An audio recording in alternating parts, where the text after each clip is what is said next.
Hey guys, welcome back to the Not So Serious Life. This is episode number 47. There is Stevie D, Jason G. I don't know if that 47 works when on the camera, if it's going to be flipped around. So it either looks like you did 47 or 74. I don't know what you did. It doesn't matter.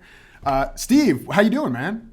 I'm doing great, man. How about you? I'm doing great. I think everybody should know that you made a recommendation for a movie yesterday for me called Dope.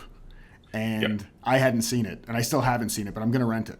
You're gonna have to give us a review when you see it. I will. I just love that you're giving me hip hop slang related movies to watch, and I'm not. Like the student has become the teacher. Well, that's what I do, fam.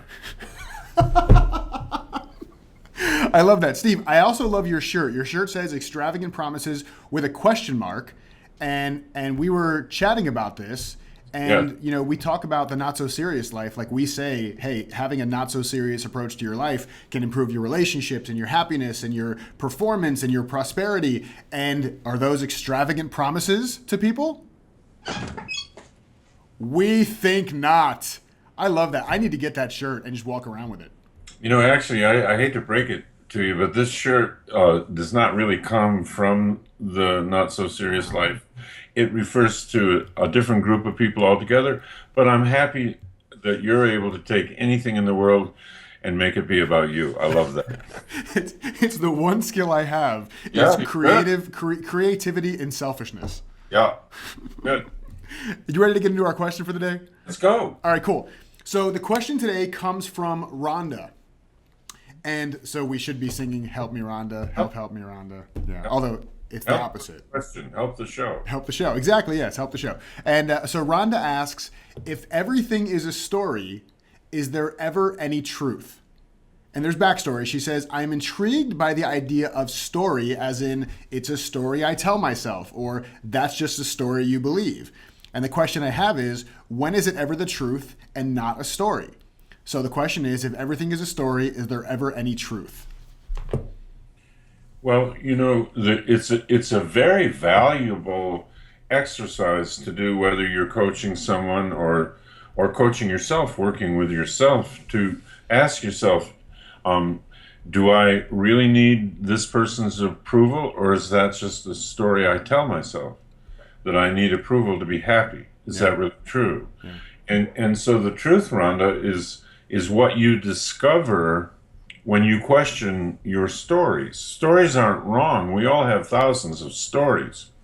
But if a story is giving you trouble and making you upset or worried or scared or feeling less than, feeling low self-esteem, then question it, and you'll find the story isn't really true. And look for the real truth. Yeah. And yes, there is truth, of course. Otherwise, there wouldn't be a word called truth. But isn't it kind of just semantics? Like, isn't everything a story? Because even the truth is a story, but is it a story that serves you or a story that doesn't serve you?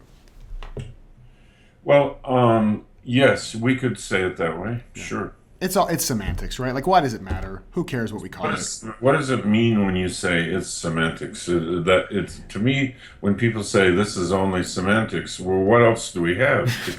Well, there you go. We finally found a truth. What else do we have besides semantics? Well, and the Bee Gees said it quite well. It's only words, but words are all I have to give my heart away. That is true. That is true. We don't quote the Bee Gees enough on this show. Not nearly enough. Not nearly enough. And I'm a hypocrite when it comes to stories versus truth, because I will say if it doesn't serve me, it's a story, and if it does serve me, it's the truth. Well, and I'm okay with that.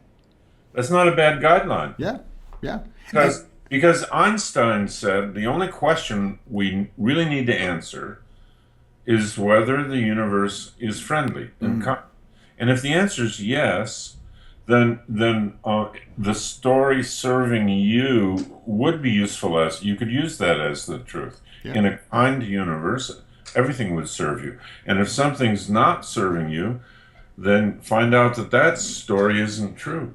Yeah, I love that. And I mean, I question my own stories or my own misunderstandings or whatever you want to call them all the time if they're not serving me. And you know what's funny, Steve, is that I had never heard anybody do this before. And I was talking to somebody recently that did this, and it really kind of baffled me. And it can actually be fun, I think, for people, is because, like I'm saying, and like we're talking about, I think a lot of people question the stories that don't serve them, right? These limiting beliefs and all these things. This guy questioned a story that served him. And I'm like, what are you doing? And the story that he had was he's an entrepreneur and his business is building really well. And he was saying, I really am so grateful and I truly believe that our clients really trust us. He runs like a medical consulting company. Our clients really trust us. And then he sat down for a second and he said, and he questioned that story. Is it really true that my clients really trust me? And even though he has proof that they trust him because they're continuing to work with him and everything else, by him questioning that story, he saw other opportunities for him to build even more trust with them. Wow, So it's interesting, yeah, but we can even question that. Like, if we question whether somebody loves us, right, whether our spouse loves us, even if we say, yeah, unequivocally, yes, absolutely, my spouse loves me, it'd be great to even question that and say, well, how can I show them even more love? How can I do something for them to provide even more love in their world? So questioning the stories that don't serve you is, I think, really natural, but it can actually be fun to question the stories even that do serve you. So it's all truth. It's all truth because you create your world based on your stories. So it's all your truth, whatever you're creating. Wow, my mind is being blown right now. I am so up my own butt right now with that answer. Oh, no, that's an elegant way of saying it, but I think what you are right now is Socrates. You are modern day. It's pronounced Socrates. Yeah, if you've seen Bill and Ted's Excellent Adventure, you would know how to pronounce these names. So cool. So Rhonda, that is the A to your Q. I hope that helps you to realize that, yes, everything is a story and everything is a lie and everything is truth, and question all of it and have fun questioning it and be creative and see what you can do to really serve yourself and to serve others in the world. So thank you so much for your question. As always, guys, do not forget to continue to send your questions in to questions@thenotsoseriouslife.com. And if you have not gone to our website to sign up for our free inner circle, make sure you do that too, thenotsoseriouslife.com. And you know what, guys? If you love these episodes and they make you laugh or they make you think and there's somebody in your world that needs to see it, share it with them. If you're seeing it on Facebook, you can click the little share button, or you can forward the email that you get if you're a part of the inner circle, and just send stuff around and just hack the planet, hack the internet, and make extravagant promises to people in your life. All right, guys, we'll see you next time. Take care. Peace out.